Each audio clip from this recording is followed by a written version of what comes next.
एक समय की बात है। एक राज्य में एक राजा राज करता था। उसकी केवल एक आंख थी और एक पैर था। इन कमजोरियों के बाद भी वो एक कुशल, दयालु और एक बुद्धिमान शासक था।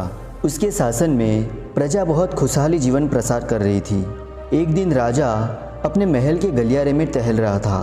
तभी अचानक से उसकी नज़र गलियारों के दीवारों पर लगे चित्रों पर पड़ी। वो चित्र उसके पूर्वजों के थे। उन चित्रों को देख राजा के मन में एक विचार आया। जब भविष्य में उसके उत्तराधिकारी महल के उस गलियारों में से गुजरेंगे तो वो उन चित्रों को देख अपने पूर्वजों को स्मरण करेंगे। राजा का चित्र अब तक उस दीवार पे नहीं लगा था।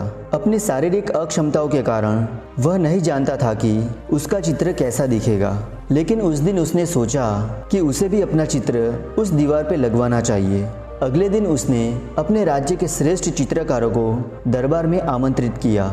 फिर दरबार में उसने घोषणा की कि वह महल में लगवाने के लिए अपना सुंदर चित्र बनवाना चाहता है और जो उसका सुंदर चित्र बना सकता है वह चित्रकार आगे आए और चित्र जैसा बनेगा वैसा ही उस चित्रकार को इनाम दिया जाएगा।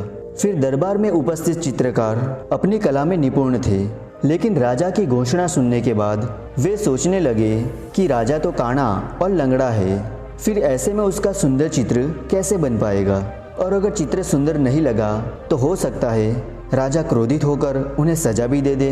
यह विचार किसी को भी आगे आने का साहस ना दे सका और सब कोई ना कोई बहाना बनाकर वहां से चले गए और वहां मात्र एक युवा चित्रकार खड़ा रहा और राजा ने उससे पूछा कि क्या तुम मेरा चित्र बनाने के लिए तैयार हो।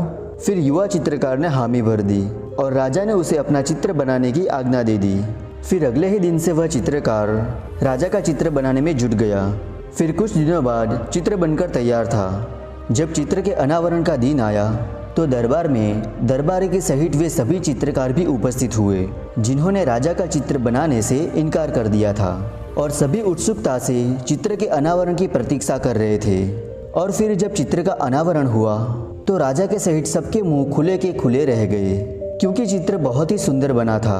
उस चित्र में राजा दोनों तरफ पैर कर घोड़े पर बैठा हुआ था जिसे एक ओर से चित्रित किया गया था और उसमें राजा का एक ही पैर दिखाया गया था और साथ ही राजा धनुष चढ़ाकर एक आंख बंद करके निशाना साध रहा था जिससे उसके काने होने की कमजोरी भी छुप गई थी। और यह चित्र देखकर राजा बहुत ही प्रसन्न हुआ। चित्रकार ने अपनी बुद्धि क्षमता से उसकी अक्षमताओं को छुपाकर एक बहुत ही सुंदर चित्र बनाया था और राजा ने उसे पुरस्कृत करने के साथ ही उसे अपने दरबार का मुख्य चित्रकार भी बना दिया।